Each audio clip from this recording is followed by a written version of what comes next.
It's 3 a.m.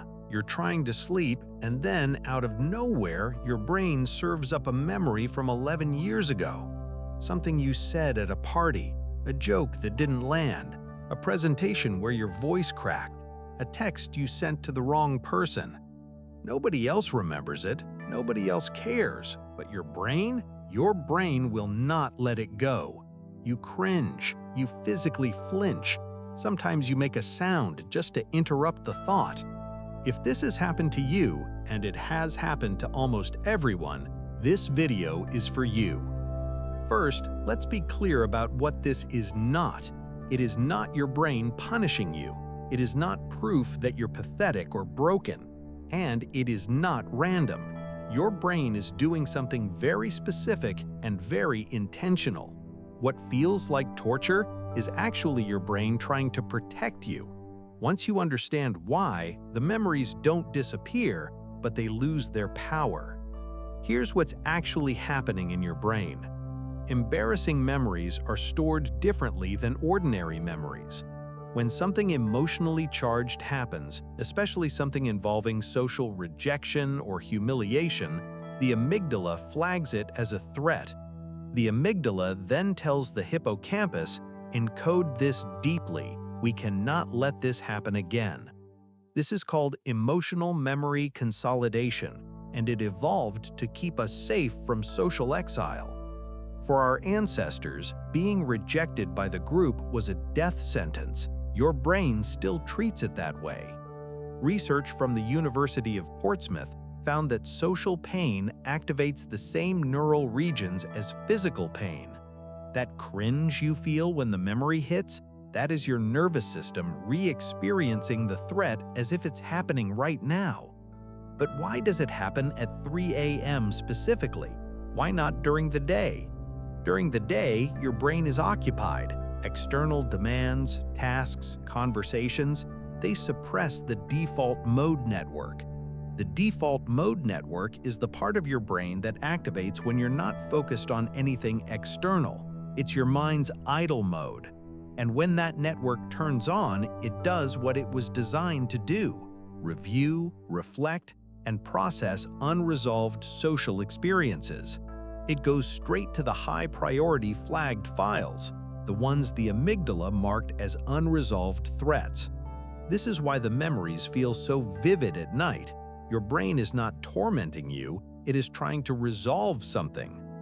The second reason these memories persist is they never received a resolution signal.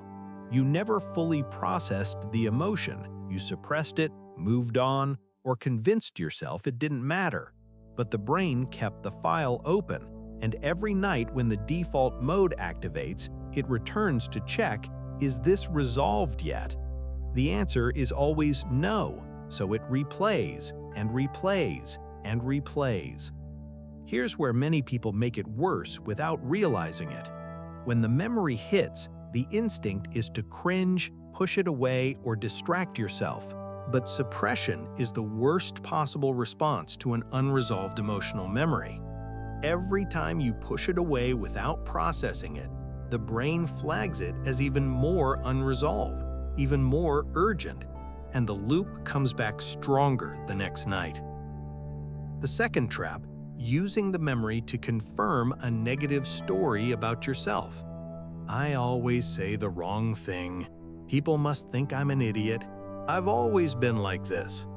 One embarrassing memory becomes evidence for a whole story about who you are. That story is not true, but the brain, especially at 3 a.m., is not in a fact-checking mood. If your brain has ever done this to you and you're finally understanding why, tap like. It took me a long time to learn this too. Subscribe if you want to go deeper into the psychology of how your mind works at night. So how do you actually stop the replay? Here is what the research says. The first step: do not suppress. Acknowledge. When the memory surfaces, instead of flinching and pushing it away, say to yourself, "There it is. My brain is trying to protect me." This single reframe from threat to protection activates the prefrontal cortex and begins to calm the amygdala response. The second step, offer compassion to your past self, not judgment. The person in that memory was doing their best with the awareness and resources they had at the time. Researcher Kristen Neff, the world's leading expert on self-compassion, has found that self-critical rumination makes painful memories stronger. Self-compassion makes them weaker. The third step, give the memory a resolution. This means consciously asking, "What would I do differently now?" and then answering it. Not to torture yourself further, but to close the loop, to give your brain the signal it has been waiting for. The fourth step, the 3 a.m. reality check.